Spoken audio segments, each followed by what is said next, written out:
제10장. 그 후에 주께서 따로 70일 세우사 친히 가시려는 각 동네와 각 지역으로 둘씩 앞서 보내시며 이르시되, 추수할 것은 많되 일꾼이 적으니 그러므로 추수하는 주인에게 청하여 추수할 일꾼들을 보내주소서 하라.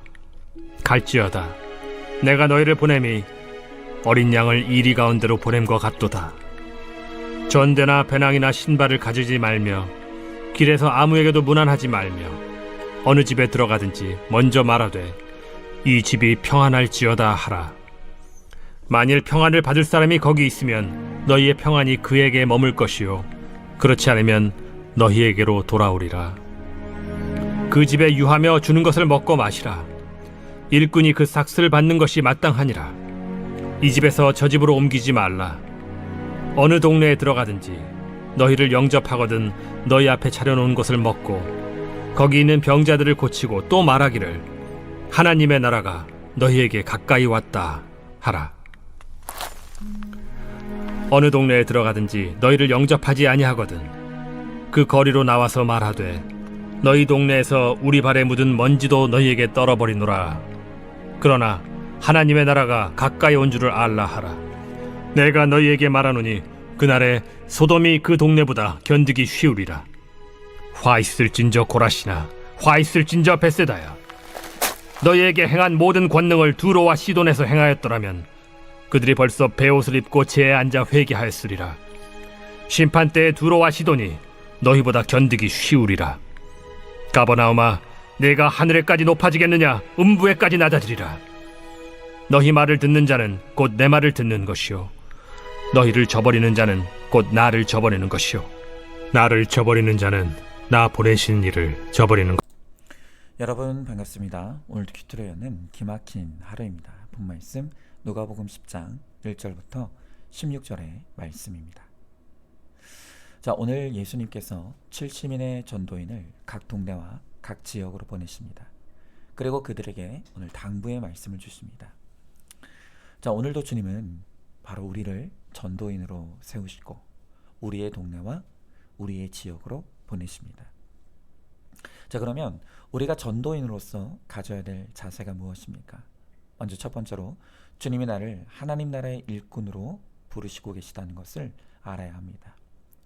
자, 오늘 2절의 말씀에 보니까 이르시되 추수할 것은 많되 일꾼이 적으니 그러므로 추수하는 주인에게 청하여 추수할 일꾼들을 보내주소서 하라 그랬습니다. 자, 오늘 우리 시대는 다들 전도가 안 된다고 합니다. 예수 전당 부르짖어도 전도하는 시기는 지났다는 것입니다. 여러분, 그런데 정말 그렇습니까? 주님은 그렇게 말씀하지 않으십니다. 오늘 예수님은 2000년 전이나 지금이나 추수할 것은 많은데 일꾼이 적다고 하십니다. 교회가 복음이 없고 목자가 없어서 많은 사람들이 떠납니다. 그런데 주님이 구원하시기로 예정한 사람들은 아직 이 땅에 너무 많습니다. 바로 그들을 위해서 하나님은 나를 하나님 나라의 일꾼으로 부르십니다. 멀리 있는 선교지뿐 아니라 바로 내 옆에도 곳곳에 휘어져 추수할 것이 많음이 보여야 합니다. 자, 여러분, 이제 우리나라도 어엿한 선진국의 대열에 들어섰습니다. 이제 이 나라에 더 이상 먹고 살 것이 없어서 굶어 죽는 사람은 정말 거의 없습니다. 그러나 오늘 우리 시대는 마음이 병들고 생각이 병들어 죽는 사람들로 넘쳐납니다. 오직하면 우리나라의 자살률이 전 세계 1위입니다. 또 다들 우리가 선진국이 되었다고 하는데 도리어 살기는 더 힘들어졌다고 합니다. 우리 가정은 어떻습니까? 집집마다 갈등과 다툼이 끊이질 않고 이혼율은 치솟고 있습니다. 여러분, 왜 이렇게 개인도 가정도 나라도 점점 갈수록 힘들어지는 것입니까? 여러분, 바로 이 고통의 이유를 교회가 해석해 주어야 합니다. 예수 없는 인생은 돈이 있고 먹을 것이 있어도 고통일 수밖에 없다는 것을 외쳐야 하는 것입니다. 그런데 우리에게 영혼구원에 대한 애통한 마음이 없기 때문에 모두가 일꾼이 아닌 구경꾼으로 살고 있습니다. 자신은 예수님을 믿고 천국에 간다고 하면서 곳곳에 휘어져 구원받아야 될 영혼들을 외면하고 있는 것입니다. 여러분, 하나님 나라는 예나 지금이나 늘 인력난입니다. 오늘 말씀을 보면 수십만 명이 예수님을 따랐지만 정작 전도하겠다고 나선 이들은 고작 70명 뿐이었습니다. 구경꾼은 많은데 일꾼이 적은 것입니다. 여러분, 오늘날도 똑같지 않습니까? 주일에 텔레비전 보고 여가를 보내느라 교회에 가지 않는 성도가 늘고 있습니다. 또 교회에는 빠짐없이 출석해도 양육도 안 받고 봉사도 안 하고 일꾼이 안 되기로 결심하고 다니는 성도들이 너무 많습니다. 성도 수가 아무리 많아도 사역과 봉사에 적극적으로 동참하는 사람은 언제나 극소수인 것입니다. 그래서 교회마다 사역자가 부족해서 골치를 썩고 있습니다. 여러분, 지금 교회가 그 교회 일꾼을 길러내야 합니다. 우리들 교회는 개척하고 5,000명이 될 때까지도 전임 사역자가 2명밖에 없었다고 합니다. 왜냐하면 평신도 사역자들이 자비량으로 헌신하며 섬겼기 때문입니다. 여러분, 일꾼이 적다고 불평할 것이 아닙니다. 교회 안에서 제자 삼는 사역을 해야 합니다. 주일학교 때부터 말씀을 묵상하게 해서 말씀으로 가치관이 정립된 일꾼을 키워야 합니다. 그렇게 키운 일꾼을 교회 주축들로 삼아야 교회가 영혼 구원의 사명을 감당할 수 있습니다. 자, 한번 질문해 봅니다. 예수님 때나 지금이나 구원받아야 될 영혼은 많은데 추수할 일꾼이 없다는 것을 알고 있습니까? 지금 나는 교회 안에 구경꾼입니까? 일꾼입니까? 이제는 구경꾼에서 일꾼이 되기로 결단하여 양육받고 봉사하기로 결단합니까? 자, 두 번째로 내가 하나님 나라의 일꾼이 되고자 하면 하나님이 나를 책임져 주십니다.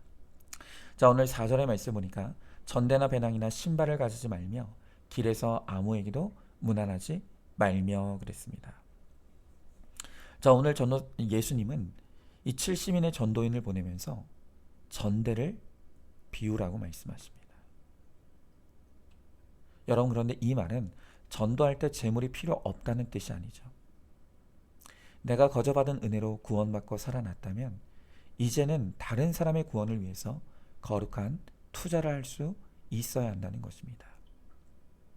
거저받았기에 거저주라는 것이죠.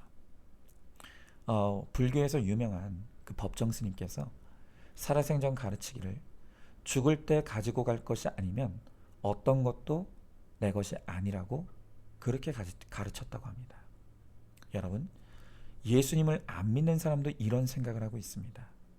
그렇다면 천국을 누리는 우리는 더 수준 높은 적용을 해야 하지 않겠습니까? 자식도 돈도 명예도 지위도 내가 죽을 때 가져갈 수 있는 것이 아닙니다. 즉, 내 것이 아닙니다. 여러분, 전도할 때 전대를 비우라고 하시는데 나는 이미 가진 것이 없으니 적용할 것도 없다 라고 합니다. 여러분, 그러면 안 됩니다. 돈이 있는 사람은 돈으로 헌신하면 됩니다. 하지만 돈이 없다 할지라도 우리가 내어놓을 수 있는 것은 너무 많습니다. 우리의 시간도 내어줄 수 있고요, 우리의 감정도 내어줄 수 있습니다. 또 우리의 재능과 은사도 구원을 위해 내어줄 수 있는 것입니다. 여러분, 중요한 것은 오늘 내 좋은 것을 영혼 구원을 위해 주라고 하시는 분이 우리의 아버지이십니다. 그분은 만유의 왕이십니다. 주님은 내가 좋은 것을 내놓고 거저주는 인생을 살면 반드시 받는 것이 있다고 말씀하십니다. 하나님의 일꾼이니 하나님이 마땅히 먹이십니다. 먹여주시지 않아서 일을 못하면 그건 하나님의 손해이기 때문입니다. 여러분, 오늘 이어지는 6절, 7절 말씀을 보니까 만일 평안을 받을 사람이 거기 있으면 너희의 평안이 그에게 머물 것이요 그렇지 않으면 너희에게 돌아오리라. 그 집에 유하며 주는 것을 먹고 마시라. 일꾼이 그 삭슬을 받는 것이 마땅하니라. 이 집에서 저 집으로 옮기지 말라라고 하십니다. 여러분, 오늘 주님은 일꾼이 그 삭슬을 받는 것이 마땅하다고 하시죠. 다시 말하면 주님에게는 공짜가 없다는 것입니다. 물론 우리가 사명 감당하는 것은 대가를 바라고 하는 것이 아닙니다. 아니, 내가 거저 받았는데 어떻게 대가를 바랄 수가 있겠습니까? 여러분, 그러나 주님은 나의 수고와 헌신을 결코 당연하게 여기지 않으십니다. 반드시 주님을 위해 일한 일꾼에게 더 귀하고 값진 삭을 돌려주십니다. 자, 여러분 생각해 보십시오. 2000년 동안 사역자들이 사역을 하는데 삭이 없었다면 어떻게 이 사명이 이어질 수가 있었겠습니까?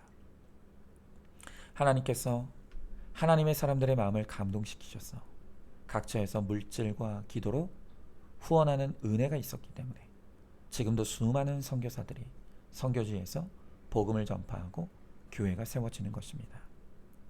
여러분, 특별히 하나님은 주를 위해 헌신하는 사명자들의 자녀들을 선대하시고 은혜를 베풀어 주십니다.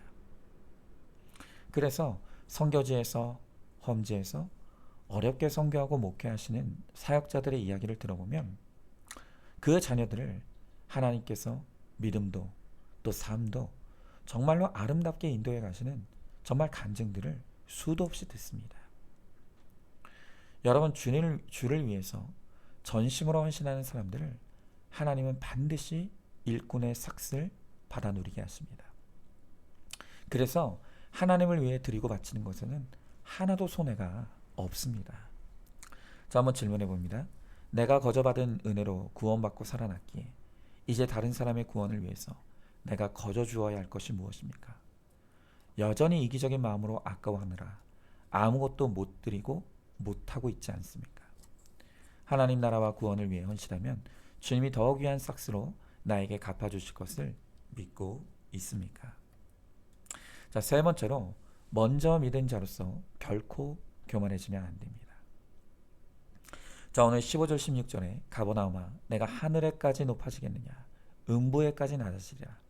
너희 말을 듣는 자는 곧 내 말을 듣는 것이요 너희를 저버리는 자는 곧 나를 저버리는 것이요 나를 저버리는 자는 나를 보내신 이를 저버리는 것이라 하시니라 그랬습니다. 자, 오늘 여기 나오는 가버나움은 예수님의 제2의 고향입니다. 원래 예수님의 고향은 나사렛이지만 가버나움을 중심으로 활동하셔서 성경에서는 이 가버나움을 본동네라고 표현하죠. 예수님은 이곳에서 문둥병자와 백부장의 하인과 열병에 걸린 베드로의 장모와 또 친구들이 데려온 중풍병자 그리고 회당장 야이로의 딸을 고쳐주셨습니다. 또 마태가 여기서 제자로 부르심을 받았습니다. 여러분, 이렇게 이 가버나움은 복음의 특권을 누렸던 곳입니다. 자, 그런데 오늘 예수님께서 그런 가버나움이 하늘에까지 높아졌다라고 하십니다. 가버나움은 먼저 믿은 복음의 특권을 누렸지만 결국 교만함에 빠져 영으로 시작했다 육으로 마치고 말았습니다. 여러분, 복음을 받아들이고 나서 이 교만에 빠지는 영적 교만이 가장 무서운 죄입니다. 가버나움과 베세다에서 주님이 수많은 기적을 보이셨습니다. 하지만 이들은 교만함으로 회개하지 않을 뿐 아니라 예수님을 배척하기까지 하는 것입니다. 여러분, 지금 이 시대에 주님께서 권능을 가장 많이 베풀어 주신 나라가 있다면 어디일까요? 저는 단연 그것이 우리나라라고 생각합니다. 지금 우리나라는 24시간 내내 자국어와 외국어로 선교 방송이 흘러나갑니다. 세계 성경 제작의 15%를 차지하고 있는 나라가 한국입니다. 또 미국에서 1년에 제작 판매되는 성경이 400만 부 정도인데 지금 우리나라에서 제작 판매되는 성경이 무려 600만 부라는 것입니다. 100년 전 선교사들이 목숨을 바쳐 세운 교회와 교육기관과 병원이 이만큼 부흥과 성장을 이루었습니다. 자, 그런데 지금의 이 나라는 어떻습니까? 사회 부패 지수가 세계 1위를 다투고 높은 자살률과 가정폭력과 음란한 유흥 문화가 판을 치고 있습니다. 교회의 목회자와 직분자들이 하나의 기득권을 형성하는 시대가 되었습니다. 그들이 가진 모든 기득권이 하나님 앞에 장애물이 되고 만 것입니다. 주님이 베풀어 주신 은혜로 급격한 성장을 이룬 우리 대한민국 그리고 교회가 회개하지 않기 때문에 하나님께서 심판하실 수밖에 없는 것입니다. 여러분, 우리가 과거에 하나님이 베풀어 주신 이 기적과 같은 은혜를 잊어버리고 회개하지 않으면 주님은 지체 없이 이 촛대를 옮겨가실 것입니다. 우리가 먼저 말씀이 들리고 구원받은 것은 특권이 아니라 사명입니다. 그런데 사명을 모르고 내가 받은 복음을 적극적으로 전파하지 않는다면 결국 우리는 심판의 대상이 된다는 것을 알아야만 합니다.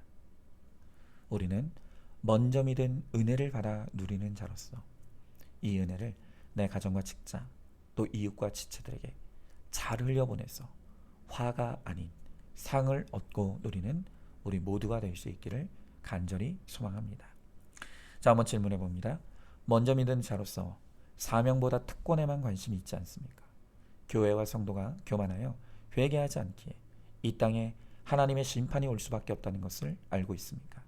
지금이라도 회개하여 복음으로 돌아가 사명 감당하면 주님께서 이 땅을 고치시고 회복시켜 주실 것을 믿으시기 바랍니다.